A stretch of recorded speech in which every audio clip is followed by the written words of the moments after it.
2 Corinthiens, le chapitre 3, le verset 17 à 18. 2 Corinthiens, le chapitre 3, 17 à 18. 2 Corinthiens chapitre 3, Oui. verset 17 à 18. La parole de Dieu déclare: Or, le Seigneur, c'est l'Esprit. Et là où est l'Esprit du Seigneur, là est la liberté. Nous tous qui, le visage découvert, contemplons comme dans un miroir la gloire du Seigneur, nous sommes transformés en la même image, de gloire en gloire, comme par le Seigneur l'Esprit. Alléluia. Alors, 1 Corinthiens 3,16, allez-y. 1 Corinthiens chapitre 3, le verset 16. Oui. La parole de Dieu déclare: Ne savez-vous pas que vous êtes le temple de Dieu et que l'Esprit de Dieu habite en vous? Si quelqu'un détruit le temple de Dieu, Dieu le détruira, car le temple de Dieu est saint et c'est ce que vous êtes. Merci. Que le nom de Dieu soit loué ce matin. Le thème de ce message est intitulé Le Saint-Esprit dans l'Église. Le Saint-Esprit dans l'Église. Le Saint-Esprit, c'est qui? Depuis la nuit des temps, certaines doctrines définissent le Saint-Esprit comme une puissance, comme une force qui agit sur la vie des hommes. Mais quand nous lisons la parole de Dieu, nous voyons que le Saint-Esprit n'est pas défini comme une puissance. Mais le Saint-Esprit est une personne divine, de la même qualité que Dieu le Père et Dieu le Fils. Le Saint-Esprit n'est pas une simple puissance. C'est une personne divine qui agit. Pas seulement une personne divine, mais une personne aussi vivante. Elle n'est pas une personne morte, mais une personne vivante. C'est-à-dire une personne qui peut parler, qui peut réagir, qui peut avoir des mouvements. Deuxièmement, le Saint-Esprit n'est pas seulement une personne divine, mais le Saint-Esprit aussi est Dieu. Il est incréé. A dit il n'est pas des créateurs. Personne ne l'a créé. Comme Dieu a été incréé, Jésus aussi est incréé. Le Saint-Esprit est une personne qui n'a été créée par personne. Avant toute chose, il était. Avant le monde, il était. Le Saint-Esprit est le commencement. Le commencement.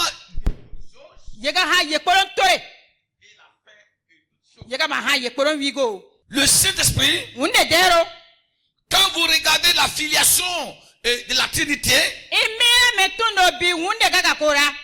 il occupe la troisième position. Dieu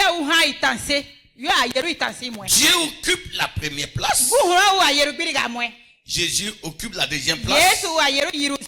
Et le Saint-Esprit occupe la troisième place. Alors, la position du Saint-Esprit à la troisième place n'est pas synonyme de sa petitesse ou bien ni de son infériorité. Le Saint-Esprit occupe la troisième place à cause de la mission qu'il est venu accomplir. Jésus occupe la deuxième place à cause de la mission qu'il est venu accomplir. Et Dieu le Père occupe la première place à cause de sa mission également. Chaque position définit une mission donnée.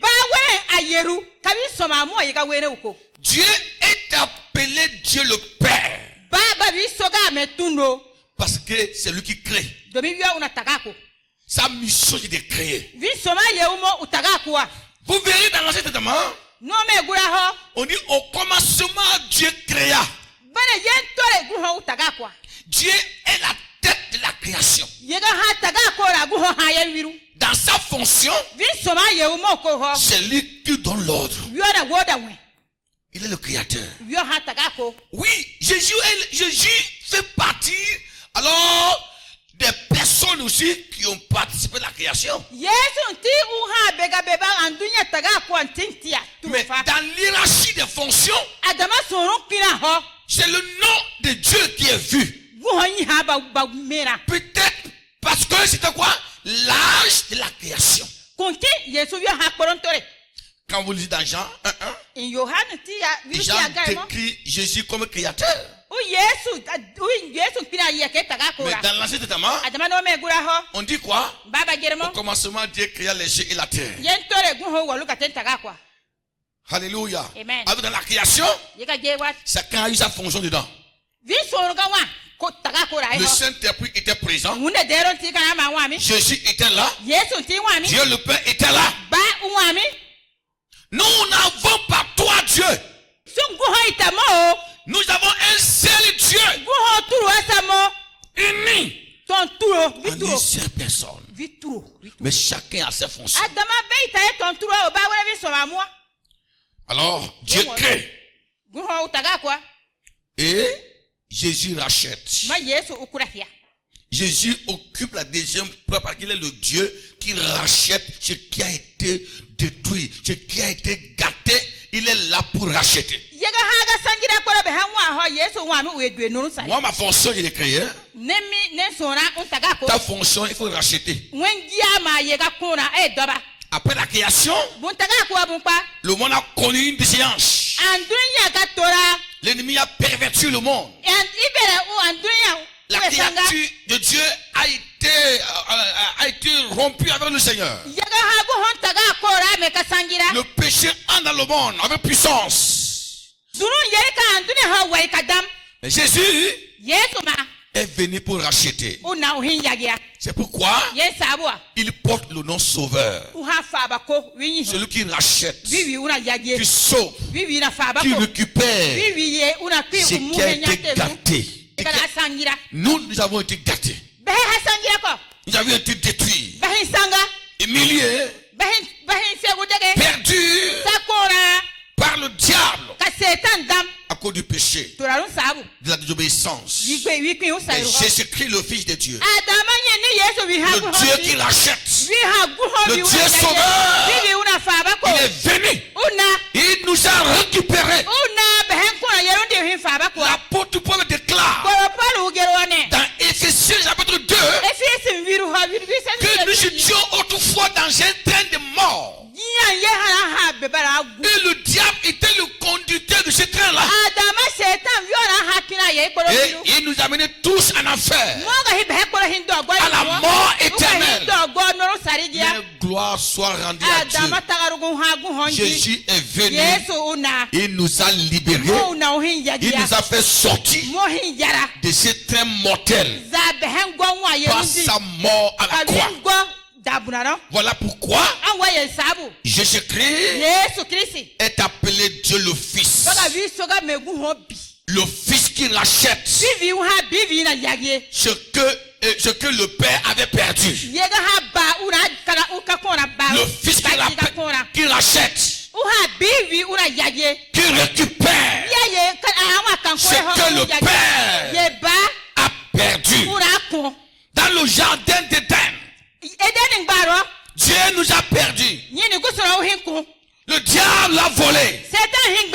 Il a volé l'homme, sa dignité, sa gloire, son autorité, son règne.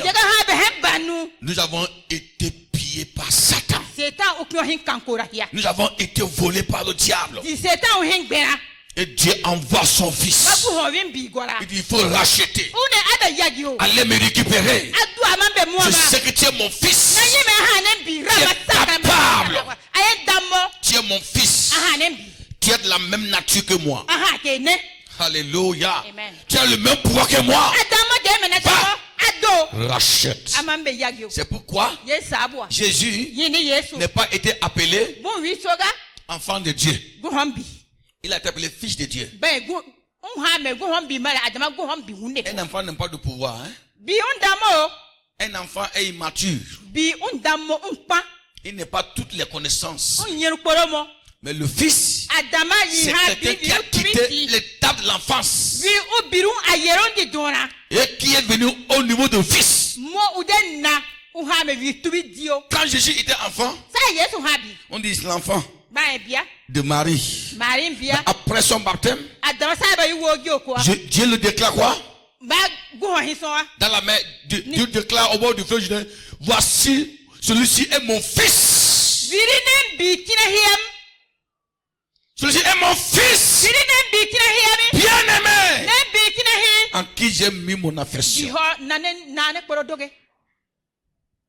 Alors va, récupère ce qui m'a été volé. Jésus est venu, il est mort à la croix, il allait partout, de lieu en lieu, il récupérait ce que Satan avait volé. Arrivé à Gadara, il a récupéré un homme qui était possédé par des démons. Jésus l'a récupéré. Il cherchait les démons. Il guérissait les malades. C'est la mission de rachat. Il a rencontré Marie, qui était gouvernée par 7 démons. Jésus cherchait les démons et récupéra Marie également. Toute la mission de Jésus-Christ était de racheter, de récupérer de la main de Satan ce qu'il a volé. Voilà pourquoi il occupe la deuxième place. On dit Dieu le Fils. Le Fils qui sauve. Le Fils qui libère. Qui donne la vie. Grâce à Jésus, toi et moi, nous sommes récupérés. Nous sommes sauvés. Alléluia. Amen. Dieu le Saint-Esprit. Pourquoi il occupe la troisième place? Le Saint-Esprit occupe la troisième place parce que ce qui a été racheté, ce qui a été sauvé doit être maintenu, doit être sanctifié.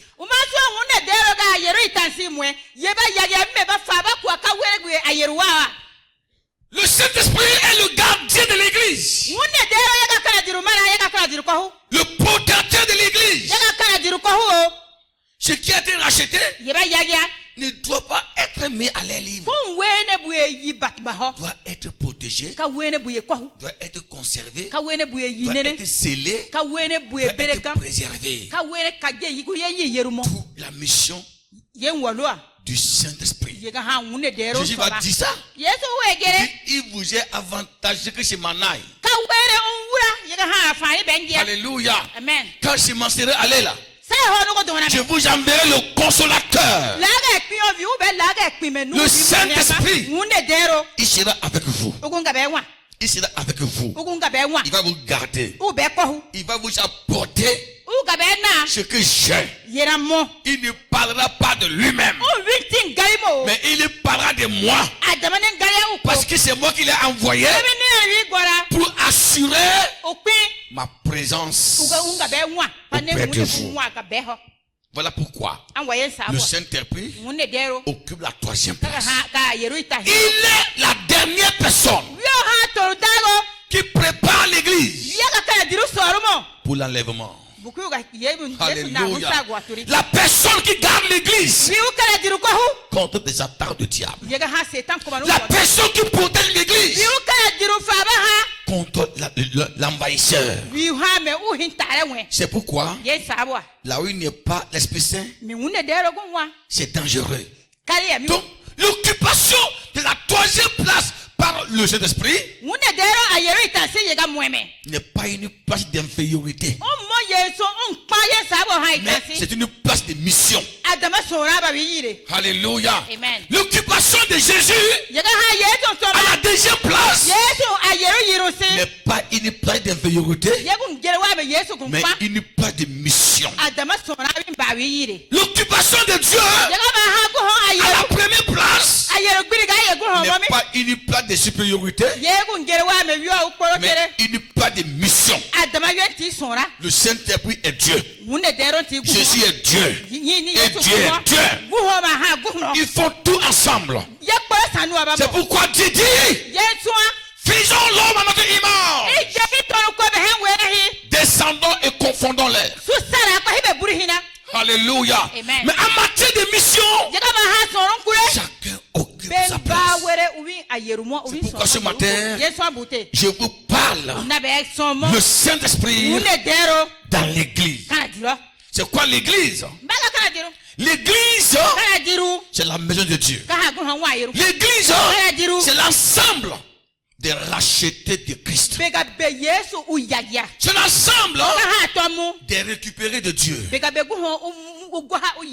l'ensemble des affranchis sur laquelle Dieu a franchi, sur laquelle Dieu a libéré, sur laquelle Dieu a sanctifié, sur laquelle Dieu a racheté.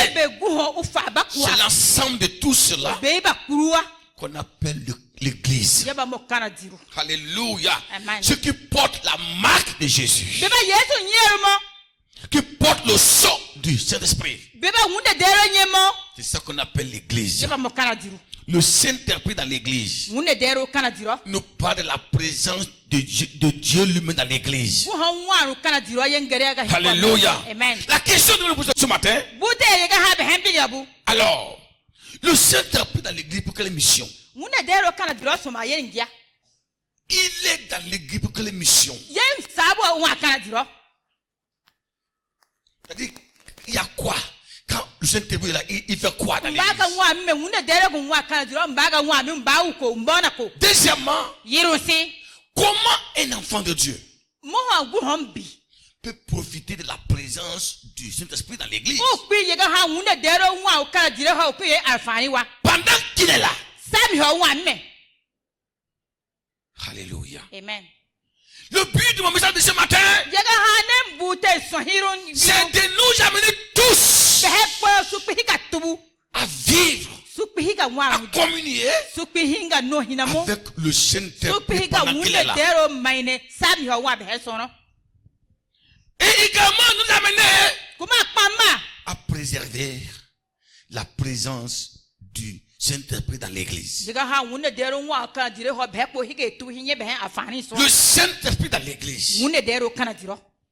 C'est Paul qui parle ici. Il parle aux chrétiens de Corinthe. Et Corinthe était une église pentecôtiste. Une église remplie d'esprit. Alors, lorsque le Saint-Esprit se manifeste à Corinthe, il y a eu des désordres dans l'église. L'ennemi attaque l'église par les désordres. Paul va donner un enseignement global. Les règles pour préserver la présence du Saint-Esprit dans l'église. Et comment les chrétiens doivent vivre. Et en donnant cela, il va démontrer en même temps ce que le Saint-Esprit venait faire dans l'église. En démontrant ce que le Saint-Esprit venait faire dans l'église, les chrétiens connaîtront l'importance de la présence du Saint-Esprit dans l'église. Et en connaissant son importance, ils pourront le maintenir, le préserver pour leur bien-être. Alléluia. Le Saint-Esprit dans l'église, quelle est sa mission? Premièrement, le Saint-Esprit dans l'église fait de l'église le vrai temple de Dieu. Il fait de l'église le vrai temple de Dieu. Un temple, c'est un édifice élevé. Il y a le temple des sorciers. Il y a le temple des bois de nuit. Mais il y a aussi le temple de Dieu.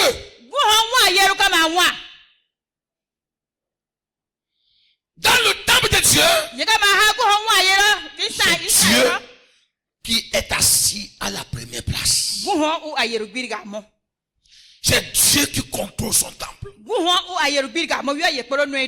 avec des principes divins. Il y a aussi le temple des hommes. Là, c'est l'homme lui-même qui gère, qui est assis à la première place, qui fait ce qu'il veut de son temple. Mais le temple de Dieu, c'est Dieu qui est assis à la première place et qui gère son temple selon sa vision, sa volonté souveraine. Alors, le Saint-Esprit dans l'église fait de l'église le vrai temple de Dieu. Paul dit, ne savez-vous pas que vous êtes le temple de Dieu et que l'Esprit de Dieu habite en vous? Voilà. Il dit à l'église de Corinthe que quel est le temple de Dieu? Pourquoi l'apôtre Paul déclare que l'église de Corinthe était le temple de Dieu? Parce que le Saint-Esprit est là. Ce passage s'adresse à tous les croyants. Et le vrai temple, c'est le cœur de l'homme. C'est le cœur de l'homme. Si le Saint-Esprit va influencer les objets de l'église, il faut d'abord qu'il influence le cœur qui est assis sur ces objets-là. Ça veut dire quoi? Le piano là n'a pas de valeur. Si ceux qui jouent le piano sont vides. Le temple que vous voyez là, il n'a aucune valeur si les constituants de ce temple ne sont pas animés par l'Esprit de Dieu. Écoutez, ce n'est pas nous qui faisons de l'église, ce n'est pas nous qui faisons le temple de Dieu. C'est le Saint-Esprit qui habite en nous, qui fait de nous quoi? Le temple de Dieu. Et si nous sommes le vrai temple de Dieu, alors le bâtiment que voici, c'est là aussi le vrai bâtiment.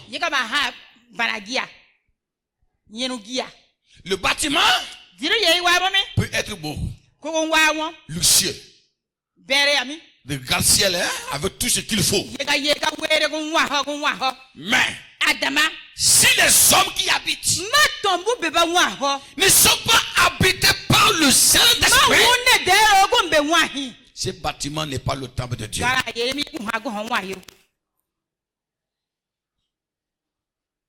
Je connais dans certains pays où des temples ont été, les églises ont été vendues L'église est vendue. Ils ont acheté ça. Ils ont transformé ça en mosquée. Ils ont vendu des églises. Ils ont transformé des centres culturels. Là où les gens viennent, d'autres ont transformé ça en boîte de nuit.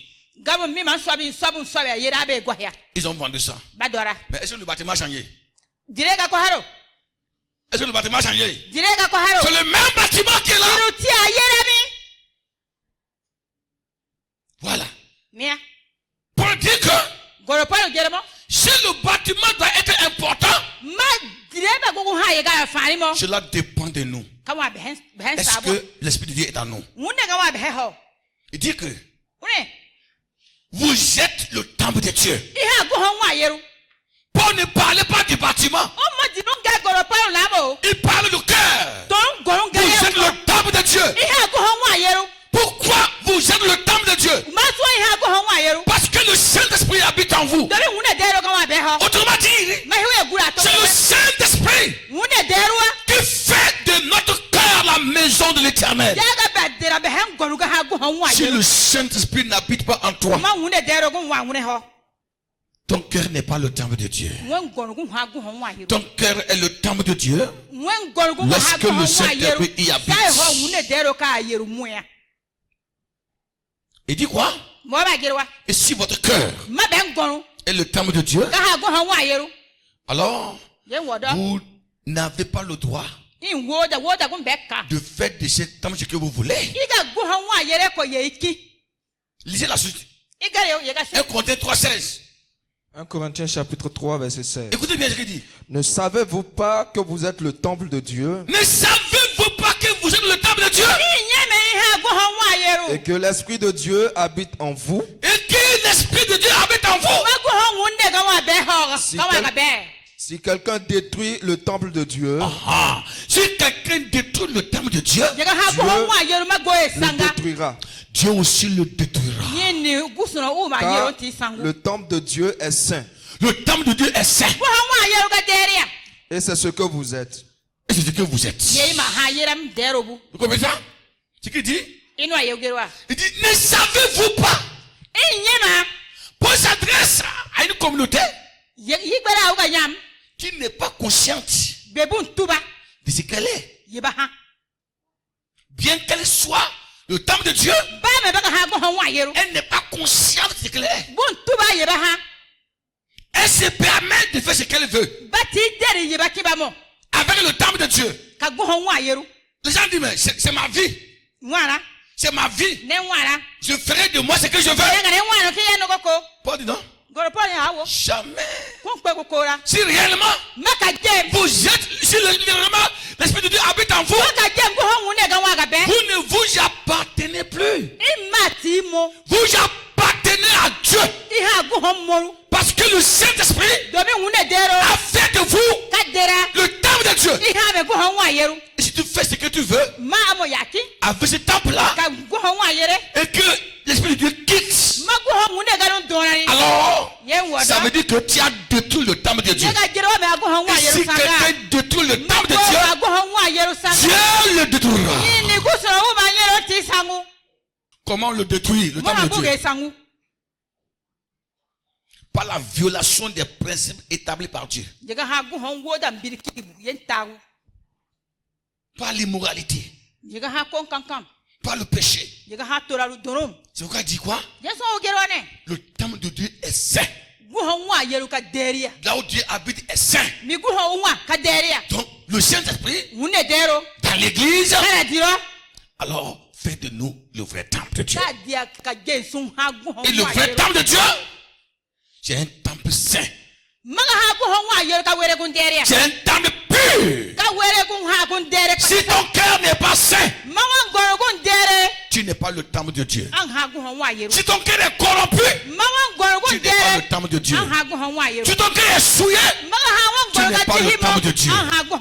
Si tu fais de ta vie ce que tu veux, tu n'es pas le temple de Dieu. Le temple de Dieu est un temple saint, est un temple bien soigné. Bien soigné. Alors, il est saint parce que la personne divine est dedans. Qui aime la saleté? Ce matin, regardez comment l'église est propre. Parce que les gens sont venus nettoyer. J'ai échié les bancs. Et c'est bon à regarder. C'est joli à voir. Parce que la beauté attire quoi. Alors la vision. Tout le monde veut voir ce qui est beau. C'est l'image de ce qui se passe dans le monde spirituel. Dieu aime ce qui est saint. Ce qui est pur, Dieu l'aime cela. Ne faites pas de votre cœur ce que vous voulez. Le Saint-Esprit est le temple de Dieu. Il fait de nous le temple de Dieu.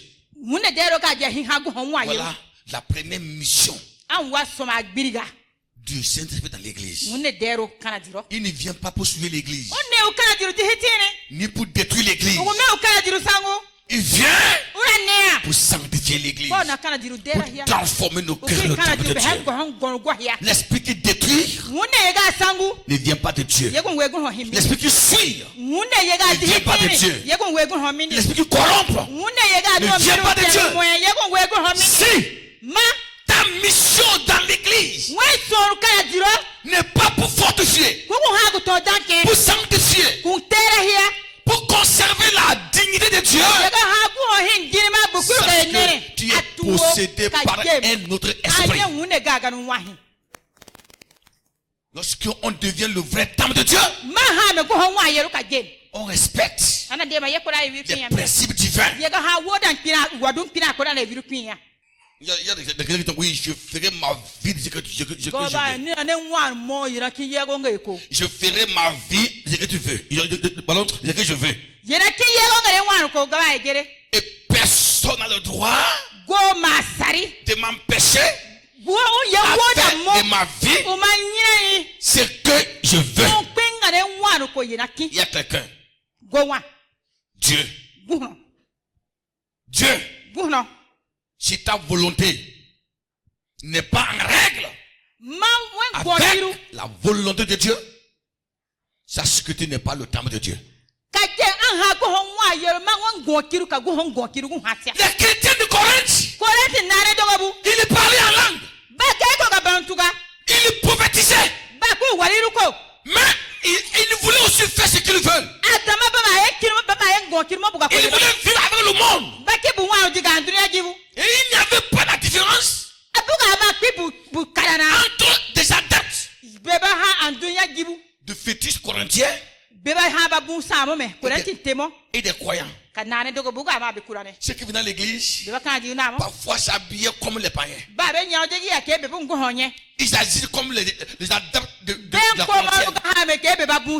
Paul dit non, c'est pas possible. Vous là, vous êtes différents que des adeptes de la corinthienne.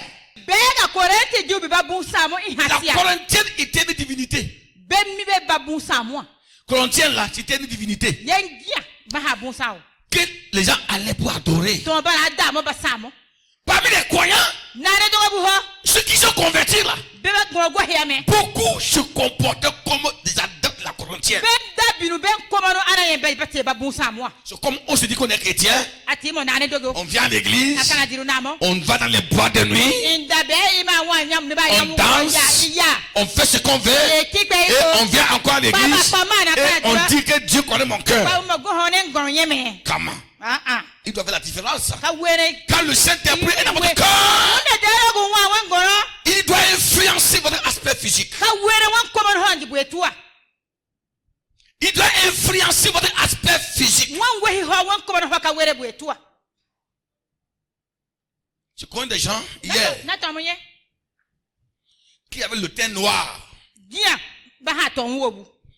Mais je les ai me connus aujourd'hui. Ils sont devenus des blancs. Tout le monde. Donc tu veux dire que Dieu t'a mal créé. Tu veux dire que Dieu t'a mal créé. Ouais. Hier j'étais noir. Mais au bout de certains mois, il devient comme des blancs. Des blancs avec des teintés noirs dans les... Bon, Dieu a changé ça. Dieu t'a créé noir. Et tu changes ta couleur. C'est le monde. C'est le monde. Voilà. Parce que tu n'es pas apprécié. La couleur que Dieu t'a donnée. C'est quoi? C'est le monde. C'est ça qu'on appelle le Corinthiens également. Pour dire, vous êtes le temple du Saint-Esprit. Glorifiez Dieu dans votre corps. Glorifiez Dieu dans votre corps. Tu penses que l'idée qui t'amène à changer ta peau là, c'est une idée divine? C'est la chair. Tu cherches ta propre gloire. Tu cherches ta propre gloire. C'est ta propre gloire que tu cherches. Et non la gloire de Dieu. Dieu t'a créé noir. Sois noir. Il t'a créé marron, couleur marron, sois marron. Il t'a créé blanc, sois blanc. Pour glorifier Dieu dans votre corps. C'est ça que c'est pas aujourd'hui. Oui, je fais de mon corps tout ce que je veux. C'est mon corps. Je veux m'habiller comme je veux. C'est ma vie. C'est ta vie qui t'a dit ça. C'est pas ta vie. C'est que tu es animé par un esprit déformateur. Il y a un démon qui est en train de te déformer, de te gâter, de te ruiner. Pour dire, si tu détruis le temple de Dieu, Dieu te détruira. Il ne faut pas détruire le temple de Dieu. Il faut le conserver pur par la présence du Saint-Esprit. Dieu veut habiter en toi. Dieu veut habiter en toi.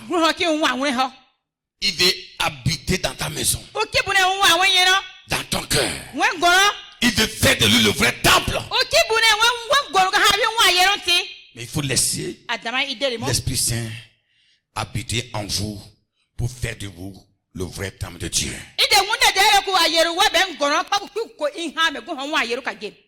Quelle est ta vie aujourd'hui? Quelle est ta vie? Quelle vie tu mènes aujourd'hui? Le temple de Dieu, ce n'est pas le temple de l'immoralité. Ce n'est pas le temple de la fornication. Non. Mais c'est le temple où les valeurs de Dieu sont conservées. Voilà la première mission. Ananias et Saphira ont voulu suivre le temple de Dieu. Dieu les a écartés. Ils sont morts en même temps. Le temple de Dieu est un lieu saint. Alors, si ce bâtiment doit être saint, il faut que ceux qui y habitent soient aussi saints. Si la guitare doit être sainte, si les micros doivent être saints, il faut que ceux qui chantent soient aussi saints. Même le diable a des mélodies. Hein? Même le diable a des mélodies. Hier dans mon quartier, j'écoutais, il y a un bar. Et la dame qui chantait là, on dirait la voix angélique. Et la voix là est tellement travaillée. La voix là est travaillée. Bon, bien entendre quoi. Bien travaillé. Et d'autres répondaient. J'entends le bruit. Le son, quand les gars emballaient tous. Même les vieux des pères de famille sont emportés. Et ils transpiraient. Ils étaient en position d'une belle mélodie. Mais une mélodie diabolique. Ce n'est pas parce que j'ai une bonne voix que mon cœur devienne le temple de Dieu. Je sais chanter que mon cœur est le temple de Dieu. Non. On peut être un bon chanteur, avoir de belles mélodies et avoir le cœur comme le temple de Satan. Est-ce que ton cœur est le temple de Dieu? Je voudrais, chers frères et sœurs, ce matin, Dieu n'a pas besoin seulement des chantres, mais il a besoin des chantres qui sont habités par le Saint-Esprit. C'est là que Dieu veut. C'est ça. Le temple de Dieu n'a rien à voir avec des choses que nous voyons. Que Dieu te bénisse ce matin. Amen. Alléluia. Amen. Alléluia. Amen. Que Dieu te bénisse. Le Saint-Esprit dans l'église nous donne la liberté. On parle encore. Dans 2 Corinthiens 3:17. Il dit quoi? 2 Corinthiens chapitre 3 verset 17. La parole de Dieu déclare: Or le Seigneur c'est l'Esprit, et là où est l'Esprit du Seigneur, là est la liberté. Car le Seigneur c'est l'Esprit. Regardez, Dieu là et le Saint-Esprit sont comme ça. Il dit car le Seigneur c'est l'Esprit. Et là où il y a l'Esprit, il y a quoi? C'est la liberté. Le Saint-Esprit dans l'église la rend libre. Et de la liberté dans l'église. Quelle liberté? C'est quelle liberté? C'est pas la liberté de faire ce qu'on veut. C'est pas la liberté de s'habiller comme on veut. C'est pas la liberté de porter les mini-jupes. Non. C'est pas la liberté de parler comme on veut. Non. La liberté dont tu parles, c'est la liberté de faire ce que Dieu veut. Être libre dans ce sens veut dire être capable de faire la volonté de Dieu. Lorsque le Saint-Esprit habite dans l'église, il amène tous les croyants à être capables de faire ce que Dieu veut. Est-ce que tu es capable de faire ce que Dieu veut? Est-ce que tu arrives à marcher dans la sanctification? Est-ce que tu arrives à te séparer avec le péché? Est-ce que tu arrives à obéir à la parole de Dieu? Si ta liberté ne t'amène pas à marcher dans la sainteté, ne t'amène pas à obéir à la voix de Dieu, ne t'amène pas à faire ce que Dieu veut, tu n'es pas libre. Par conséquent, le Saint-Esprit n'est pas encore dans ta vie. Un chrétien contrôlé par le Saint-Esprit arrive à obéir Dieu, à faire ce que Dieu veut. Parce que l'une des missions du Saint-Esprit, c'est de nous amener à obéir à la volonté de Dieu. Alléluia. Amen. Alléluia. Amen. L'église n'est pas un temple de rebelles. Ce n'est pas un temple de rebelles. L'église de Dieu n'est pas un temple de prostituées. Ce n'est pas un temple de prostituées. Ce n'est pas un temple de voleurs. C'est un temple de libertinage. Chacun dit, je ferai ce que je veux faire. Non. Non et non. Ce n'est pas un endroit où chacun danse. Ce n'est pas une boîte de nuit. D'autres dansent comme ça. Mais on a ya mami mi agawa ya. D'autres comme ça. Gabou mi ha bogo mo. Et d'autres comme ça. Non? Yera mami mi ami o. Écoutez. Dans l'église, Dieu a ses règles. Dieu a ses principes. Dieu a sa position. Le Saint-Esprit dans ta vie peut t'amener à être capable. Si c'est pour danser, à danser comme Dieu danse. Si c'est pour marcher, à marcher comme Dieu marche. Si c'est pour chanter, à chanter comme Dieu chante. Si c'est pour s'habiller, à s'habiller comme Dieu veut. C'est ça qu'on appelle la liberté. Voilà. Cette liberté dont Paul parle. Paul dit mais si vous n'êtes pas capable de finir avec la Corinthienne qui est la divinité de la prostitution, alors votre parler en langue là ne vient pas de Dieu. Si je parle en langue, je dois démontrer que mon parler en langue vient de Dieu à travers mon comportement. Où est le Saint-Esprit qui t'amène à parler en langue? Pendant que tu parles en langue là, ta suppète est ici. Tu pousses les pieds et on voit ton intimité. Ouais.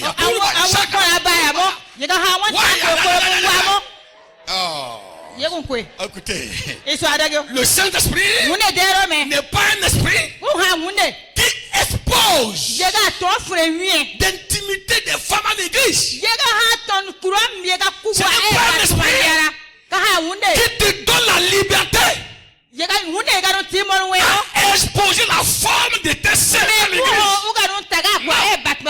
C'est pas un esprit qui fait bouger les fesses. Non? Non. Ici, ce n'est pas ça.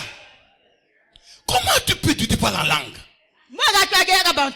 Prophétesse. Une prophétesse. Tu portes n'importe quoi à l'église. Tu portes n'importe quoi à l'église. Quand elle marche, on voit bien les différentes parties. Et quand on prie,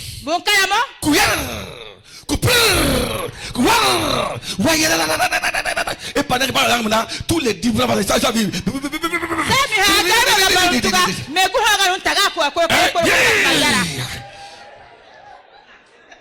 ainsi parle l'Éternel. Ainsi parle répandez-vous. Jésus revient. Jésus ne revient pas dans le sexe. Non. Il ne revient pas dans tes fesses. Non. Il ne revient pas dans tes seins. Non.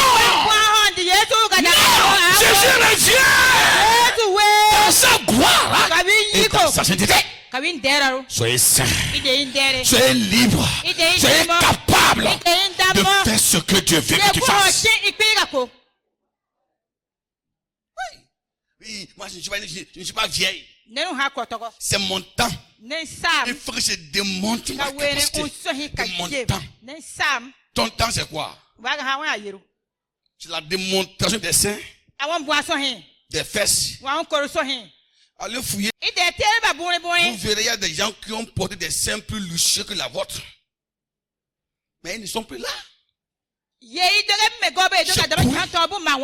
C'est consommé par le sol. Tout est pourri consommé par le sol. Un enfant de Dieu. Le Saint-Esprit te donne la liberté à bien s'habiller. Et à bien se coiffer. À bien se coiffer. Oui, il y a des gens qui portent plusieurs couleurs sur les têtes. Sur la même tête, il y a couleur rouge, couleur verte, couleur marron, couleur noire. Sur la même tête. Sur la même tête. Tout c'est quoi? C'est le monde. C'est le monde. J'ai reçu une femme ici. Elle est venue me voir pour son problème. C'était tellement difficile pour elle de s'asseoir. C'était difficile pour elle de s'asseoir. On a donné la chaise. Elle était obligée de coincer les fesses.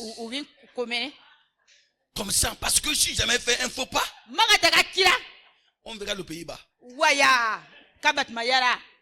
Elle était coincée comme ça. Pour se lever, elle fait comme ça. Si tu sais que ce n'est pas bon à voir, pourquoi pas en venant? Il ne faut pas bien porter. Tu es venu me montrer tes fesses ou bien tes cuisses? Non. À partir d'ici là, d'ici là, je suis que là-bas là. Ce n'est pas pour le public. C'est pour ton mari. Dans la chambre. Dans ta chambre à coucher là. Tu peux porter comme tu veux. Devant ton mari. Ça ne cause aucun problème. Mais ici là. Ici là. Ce n'est pas ce qu'on a besoin. Il y a un jeune qui est tombé en 2018 ici au Carrefour. Après, pharmacie Zongo là. Elle est tombée. Un accident banal. Parce que elle a porté jusqu'ici, c'est coincé. Elle a fait arrêter Zémia. Elle dit aux gens de penser comme ça. Ça me parlait. Comment tu veux faire ça? C'était difficile. Un scandale total. Nous venons. J'ai dit, regarde. Regardez cette là. J'ai dit, peut-être même ils vont tomber là. Le jeune a ouvert son argent. Il a essayé de pencher un peu comme ça. Elle enlève un peu sa cuisse. Avant de monter la deuxième cuisse, elle s'est balancée. Le jeune est tombé. Elle est tombée sur son dos. Et le Pays-Bas était libre. C'est pas bon. Ce n'est pas bon. Comment une femme mariée peut se permettre des explosions comme ça? Comment une jeune fille qui est habitée par le Saint-Esprit peut se permettre de livrer le corps sacré au moins comme ça? Est-ce que tu es libre de s'habiller comme Dieu veut? Est-ce que tu es libre d'obéir Dieu? La vie chrétienne, ce n'est pas une vie d'incapacité de vivre comme Dieu veut. Si tu es enfant de Dieu, vis comme Dieu veut que tu vis. C'est ça. Vous pouvez s'habiller. Écoutez, je parle à mes jeunes frères, à mes jeunes filles. Un jeune qui va te chercher parce que tu portes ici, parce que tu aimes porter les chupettes, va écrire. Va écrire. Il ne pourra jamais t'aider dans ta vie. Allez écrire ça. Si vous voyez un jeune qui te dit, je veux que tu portes jusqu'ici. Et pour avoir ce mari-là, tu es obligé de porter comme ça. Allez écrire ça. Mariez-vous. Tu ne vas jamais finir de défiler des filles dans ta chambre après ton mariage. Parfois vous ne savez pas. Parce qu'un homme responsable va accepter, écoutez bien, même certains hommes, même l'homme gâté, veut même parfois ce qui est bon. Ou bien, voilà, même l'homme gâté là, l'homme gâté pourri là, il sait ce qui est bon quoi. Il sait ce qui est bon. Il y a des filles qui pensent que Parce que j'ai tout ça en bomba, c'est pourquoi on ne me cherche pas. Le Yoruba dit Ayemi. Bon, non, Waru. En dunya chez Sourou. Faites doucement. L'église n'est pas n'importe quoi.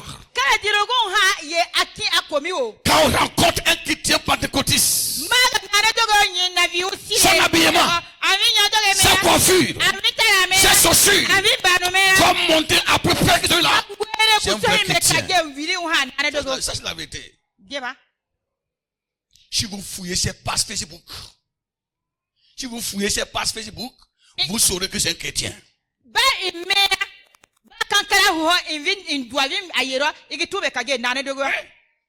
On n'a pas besoin d'avoir un discernement avant de savoir.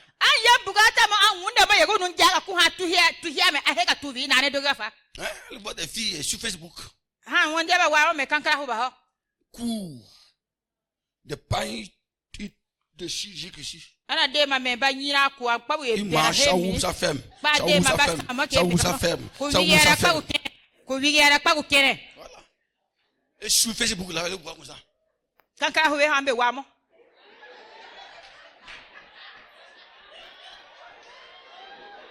Voilà. C'est chrétien ça.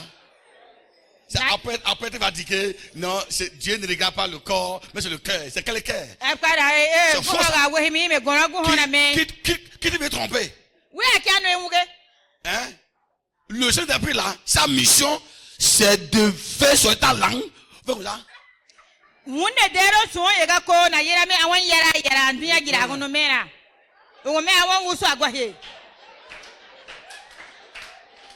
Voyez.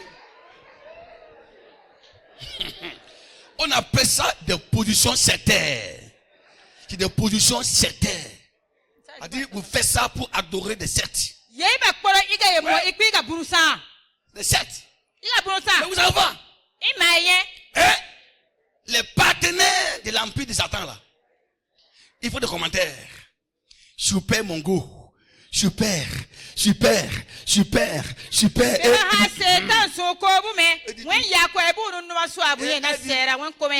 Merci pour l'encouragement. Parce que tu fais comme ça. On te dit merci pour l'encouragement. Quel encouragement? Quel encouragement? La même langue là. Et la même langue dans l'église. Répentez-vous, Jésus revient. Tais-toi. Même si Jésus va revenir, ce n'est pas à travers cette langue-là il va parler. Le Saint-Esprit dans l'église nous répare. Il nous donne la capacité de bien habiller. Là aussi, là, si vous donnez un mois, je dis, je vais changer ma peau, vous allez me connaître. Je vais payer des produits cosmiques. Je vais changer mon teint tout à l'heure et tracer. Coiffer, faire un trait. Et je vais écrire champion ou champion. Ou bien général. Voilà. Et je tresse un peu mes cheveux jusqu'ici. Moi, je peux le faire. Hein? Voilà, il porte un gris bien serré. Et venez dire Alléluia. Là, dit comme ça. Oui, c'est là. C'est que le monde là, il nous gagne un peu seulement. Il ne faut pas faire attention. Je vais finir vous dire quoi? Le Saint-Esprit dans l'église la communiquer la puissance. Le Saint-Esprit te communique la puissance. Alléluia. Amen. Jésus a dit, vous recevez une puissance lorsque le Saint-Esprit viendra sur vous. Vous serez mes témoins. Jérusalem, Samarie, en Judée. Quand le Saint-Esprit vient dans l'église, il a communiqué la puissance. La puissance de résister, combattre, de vaincre, de dominer toutes les puissances du monde. Alléluia. Amen. Alléluia. Amen. C'est ça, il fait. Et dans Actes chapitre 10, la Bible dit quoi? 10:31 dit, l'église était en paix dans toute la Judée. La Galilée et la Samarie s'édifiaient en marchant dans la crainte de Dieu. Elle s'accroissait par l'assistance du Saint-Esprit. Non seulement il la rend puissante, mais elle est dans la paix. La paix est l'œuvre du Saint-Esprit. Tu veux avoir la paix dans ton travail, dans ta famille, dans l'église. Lève tes mains vers le Seigneur. Que le Saint-Esprit, que Jésus te communique la paix au nom de Jésus-Christ. Alléluia. Amen. Là où il n'y a pas l'Esprit de Dieu, c'est de l'insécurité. L'insécurité mortelle, l'insécurité spirituelle. Quand il n'y a pas l'Esprit de Dieu, tu ne peux pas avoir la sécurité. Le Saint-Esprit, il dit quoi? L'église s'accroissait, elle grandissait. La multiplication est l'œuvre du Saint-Esprit. Que le Seigneur te multiplie au nom de Jésus-Christ. Alléluia. Comment avoir l'Esprit de Dieu? La Bible dit quoi? Il faut l'unité. Les disciples étaient unis ensemble. L'union dans la prière. L'union dans la prière. Quand on est unis, le Saint-Esprit descend. Le Saint-Esprit ne descend pas là où les cœurs sont divisés. Il ne descend pas dans une église divisée. Une église morcelée. Un foyer morcelé ne peut pas avoir l'assistance du Saint-Esprit. Il faut que le Saint-Esprit, pour que l'Église vienne, il faut qu'il y ait l'unité. L'unité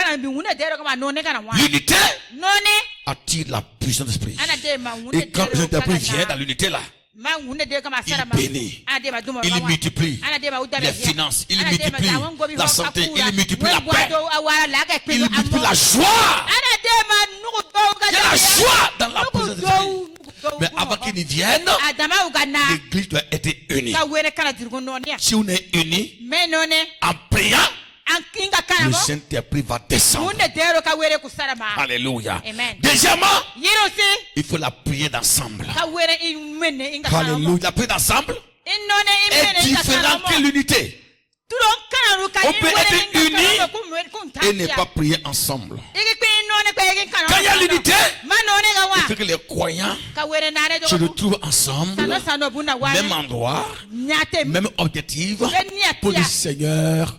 Nous voulons ta présence. On voit ça dans Actes chapitre 4, verset 29 à 31. On dit, ils se trouvent ensemble, ils priaient. Et le Saint-Esprit s'est manifesté. Alléluia. Alléluia. Alléluia. Il est là. Et quand il descend, qu'est-ce qui se passe? L'atmosphère change. L'atmosphère change. L'atmosphère change. Il y a la joie. Il y a le parler en langue. Et enfin, vous ne devez pas avoir la honte de recevoir l'Esprit Saint. C'est pas un esprit méchant. C'est pas un esprit de mort, mais c'est un esprit de grâce. Le croyant doit avoir la soif d'aspirer l'Esprit de Dieu. Quand il descend sur vous, c'est la joie parfaite. Je me rappelle le jour que j'étais rempli de l'Esprit Saint. Je me rappelle le jour que j'étais rempli de l'Esprit Saint. J'ai parlé en langue. De 23 heures jusqu'à l'aube. Le Saint-Esprit ne veut pas te remplir seulement. Il veut t'amener aussi à une autre étape de la vie. Le Saint-Esprit dans l'église. Le Saint-Esprit dans l'église veut vous remplir sa présence. Vous amener à une autre étape. Jusqu'à ce que vous montrez ce que vous devez faire pour lui. Veux-tu être rempli de puissance? Il est beau d'aspirer cela. Lève ta main vers le Seigneur ce soir. Alléluia. Que le Seigneur te donne son Esprit Saint ce matin. Alléluia. Veux-tu être rempli de la puissance de Dieu? Veux-tu avoir sa puissance ce matin? Ouvre ton cœur là où tu es assis à ta place. Ouvre ton cœur. Peut-être depuis ta conversion, tu n'as jamais parlé en langue. Tu n'as jamais parlé en langue. Tu n'as jamais parlé en langue. Ou bien, tu es baptisé l'Esprit Saint. Hein? Alléluia. Mais là où tu es assis à ta place là, tu es toujours à la même place. Hey! Ouvre ton cœur. Le Saint-Esprit est là pour nous, pour toi. Depuis ta nouvelle naissance, tu n'as jamais parlé en langue. Tu ne connais pas ce qu'on appelle l'expérience de la puissance du Esprit. Tu chantes la chorale sans baptême du Saint-Esprit. C'est ce matin. Ce matin, est-ce que quelqu'un veut recevoir la puissance spirituelle? Tu peux parler en langue quand il va descendre sur toi. Tu peux être rempli ce matin même. Si tu as soif de la puissance du Saint-Esprit, à quel niveau où tu te trouves?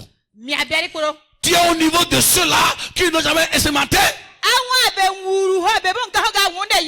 Ou bien tu es au niveau de ceux-là qui sont baptisés, mais qui n'ont pas avancé? À quel niveau te trouves ce matin? Le Saint-Esprit ce matin cherche quelqu'un qui a soif de lui. Est-ce que tu parles en langue? Si tu n'es pas rempli d'Esprit Saint, quoi? Si tu n'es pas rempli d'Esprit Saint, si tu n'es pas rempli d'Esprit Saint, que Dieu te bénisse. Amen. Si tu n'es pas rempli d'Esprit Saint, tu es limité. Tu es limité. Tu es limité. Sans te mentir, tu es limité. Tu ne peux pas livrer certains combats. Tu ne peux pas. Tu ne peux pas. Tu ne peux pas recevoir certaines puissances. Tu ne peux pas recevoir certaines bénédictions. Un chrétien qui n'est pas rempli l'Esprit Saint a une vie limitée. Dieu ne peut pas t'utiliser dans tous les domaines. Le Saint-Esprit est là pour toi.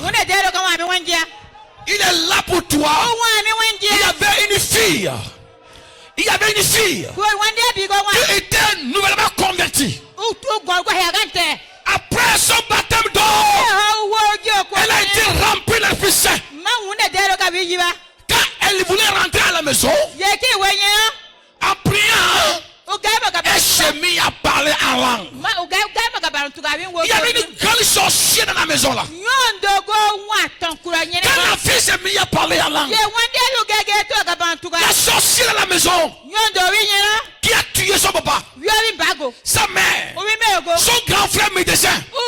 Il y avait tellement de morts dans la maison, mais personne ne sait d'où est la mort là. Mais le jour là, elle s'est mise à prier en langue. Le fait du Saint-Esprit est descendu dans la maison là. Cette grande sorcière, elle s'est levée, elle s'est déshabillée, elle s'est exposée, elle est tombée, elle criait, c'est moi qui l'a fait. Et le feu l'a brûlé comme ça. Elle a tombé convertie tout. Elle dit, même toi, c'était ton tour. Mais d'où viens-tu avec une telle puissance? Il y a des problèmes que vous avez. Il y a des problèmes que vous avez.